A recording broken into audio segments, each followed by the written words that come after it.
വായിക്കുന്നത് 7ാം തരത്തിലെ ദേവപ്രിയ. പ്രധാന വാർത്തകൾ. 2024-25 വർഷത്തിലെ ഏറ്റുമുടുക്ക AUP സ്കൂളിലെ പാഠ്യേതര പ്രവർത്തനങ്ങൾ ഒരു മാസമായി നല്ലതുപോലെ നടക്കുന്നു. ഇപ്പോഴത്തെ മികവാർന്ന പ്രവർത്തനമാണ് ഇന്നത്തെ വാർത്താ ബുള്ളറ്റിൻ പ്രധാനമായും ഉൾപ്പെടുത്തിയിരിക്കുന്നത്.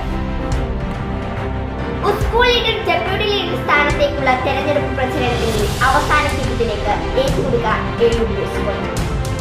ജൂലൈ 10 നടക്കുന്ന തെരഞ്ഞെടുപ്പിൽ ഇത്തവണത്തെ പ്രത്യേകതയായിട്ടുള്ളത് തുല്യ ശക്തിയുള്ള മത്സരാർത്ഥികൾ എന്നതാണ്.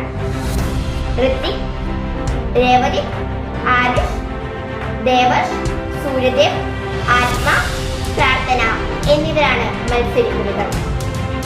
ഇഞ്ചോടിച്ച പോരാട്ടമാണ് ഓരോ കുട്ടികളും പ്രതീക്ഷിക്കുന്നത്. എല്ലാ മത്സരാർത്ഥികളും നല്ലതുപോലെ പ്രചരണം നടത്തിയിട്ടുണ്ട്. നമ്മെ നയിക്കുന്ന നമുക്ക് നല്ലൊരു കുട്ടി നേതാവിനെ പ്രതീക്ഷിക്കാം. വാർത്തകൾ അവസാനിക്കുന്നു. നന്ദി, നമസ്കാരം.